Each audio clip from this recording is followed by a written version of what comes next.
ব্রিটেনের Birmingham university লাইব্রেরিতে ১৩৭০ বছরের আগের লেখা পবিত্র কোরআন পাওয়া গেছে।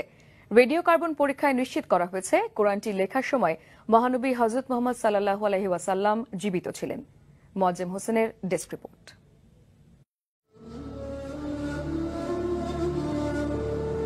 Muslims believe the Quran to be the word of God as dictated to the Prophet Muhammad. হিজাজি অক্ষরে হাতে লেখা এই কোরআনটি বার্মিংহাম ইউনিভার্সিটির লাইব্রেরিতে পাওয়া গেছে। এটি লাইব্রেরির পুরনো গ্রন্থের সেকশনে, যেখানে মধ্যপ্রাচ্য বিষয়ক বিভিন্ন পুরনো গ্রন্থ ও দলিল রক্ষিত ছিল, সেখানে পাওয়া গেছে, যেটি তারা বলেন গত ১০০ বছরে তাদের কারো নজরে পড়েনি।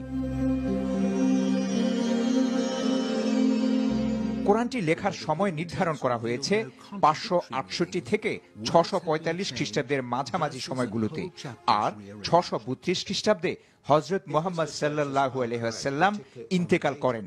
এর অর্থ শেষ নবীর ৬ ওহী লেখকের কারো হাতে এই গ্রন্থটি লেখা হতে পারে। রেডিও কার্বন পরীক্ষাটি সম্পন্ন হয়েছে অক্সফোর্ড ইউনিভার্সিটির রেডিও কার্বন এক্সিলারেটর ইউনিটে। Comparisons between them and the standard Cairo text in use today are startling. এই কোরআন খলিফা উসমান রাদিয়াল্লাহু আনহু এর সময়ে ব্রিটেনে পৌঁছতে পারে বলে ধারণা করছেন বিশেষজ্ঞরা। কোরআনটি লেখার জন্য ব্যবহার করা হয়েছে উটের ঘাড়ের চামড়া, পাথর স্লেট ও খেজুর পাতা। যাচাই করে তারা বলছেন পুরনো এই কোরআনটির সাথে বর্তমানে ব্যবহৃত কোরআনের কোনো পার্থক্য নেই। ইসলামের প্রথম যুগে লেখা এই কোরআন পাওয়ায় উচ্ছ্বাস ও গর্ব প্রকাশ করেছেন বিশ্ববিদ্যালয় কর্মকর্তারা।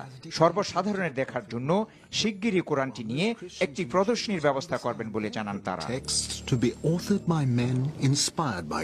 Moazzem Hossain, NTV, international desk.